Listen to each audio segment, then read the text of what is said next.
اعوذ باللہ من الشیطان الرجیم بسم اللہ الرحمن الرحیم۔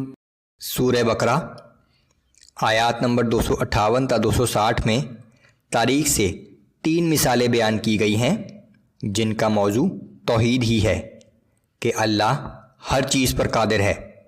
زندگی اور موت اسی کے ہاتھ میں ہے، وہی زندگی دیتا ہے، وہی موت دیتا ہے، اور وہ موت کے بعد زندہ کرنے پر بھی قادر ہے۔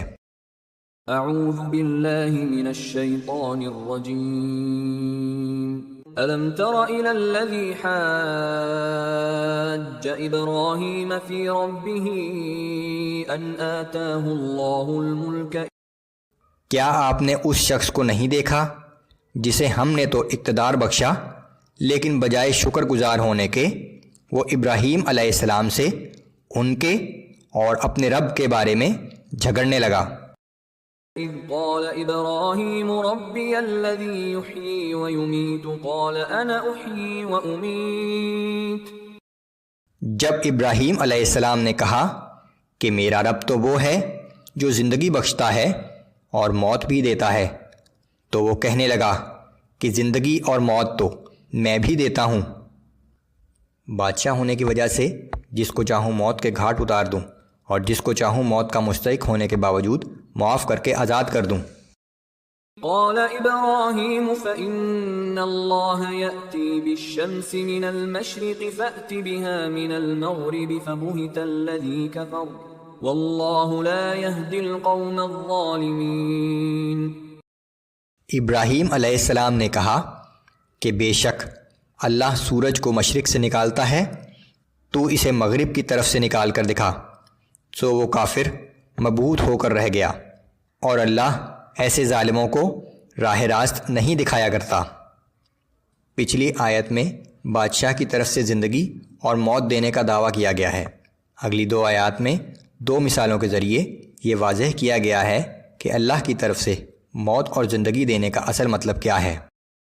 او كالذي مر على قرية وهي خاوية على عروشها قال أنى يحيي هذه الله بعد موتها فأماته الله 100 عام ثم بعثه۔ یا اسی طرح اس شخص کو نہیں دیکھا جو ایک بستی پر سے ایسی حالت میں گزرا جو اپنی چھتوں پر گری پڑی تھی، تو اس نے حیرانگی سے کہا کہ اللہ اس بستی کو موت کے بعد کیسے زندہ کرے گا؟ اس پر اللہ نے اسے 100 سال تک مردہ رکھا، پھر اسے زندہ کر اٹھایا۔ قال كم لبثت قال لبثت يوما او بعض يوم۔ اور اس سے پوچھا تو مرنے کے بعد کتنی مدت اس حال میں رہا ہے؟ اس نے کہا کہ میں 1 دن یا 1 دن سے بھی کچھ کم رہا ہوں۔ قال بل لبثت 100 عام فانظر إلى طعامك وشرابك لم يتسنه۔ اللہ نے فرمایا کہ نہیں، بلکہ تو اس حالت میں 100 سال تک رہا ہے۔ اب تو اپنے کھانے پینے کی چیزوں کو دیکھ کہ اس میں ذرا تغیر نہیں آیا۔ وانظر إلى حمارك ولنجعلك آية للناس وانظر إلى العظام كيف ننشزها ثم نكسوها لحما۔ اور اپنے گدھے کو بھی دیکھ، اور یہ ہم نے اس لیے کیا کہ ہم تجھے زمانے کے لوگوں کے لیے اپنی نشانی بنا دیں، اور اب تو اپنے گدھے کی ان ہڈیوں کی طرف دیکھ، ہم انہیں کیسے جوڑتے ہیں اور پھر کیسے ان پر گوشت چڑھاتے ہیں۔ فلما تبين له قال اعلم ان الله على كل شيء قدير۔ اس طرح جب حقیقت اس کے سامنے آشکارا ہو گئی تو وہ بول اٹھا کہ میں خوب جان گیا ہوں کہ بے شک اللہ ہر چیز پر پوری طرح قادر ہے۔ یہ بنی اسرائیل کی تاریخ کا واقعہ تھا۔ وَإِذْ قَالَ إِبْرَاهِيمُ رَبِّ أَرِنِي كَيْفَ تُحْيِي الْمَوْتَى قَالَ أَوَلَمْ تُؤْمِنْ قَالَ بَلَى وَلَكِنْ لِيَطْمَئِنَّ قَلْبِي۔ اور یاد کرو جب ابراہیم علیہ السلام نے عرض کیا کہ اے میرے رب مجھے دکھا دے کہ تو مردوں کو کس طرح زندہ کرے گا۔ اللہ نے فرمایا کہ کیا تم اس بات پر یقین نہیں لائے؟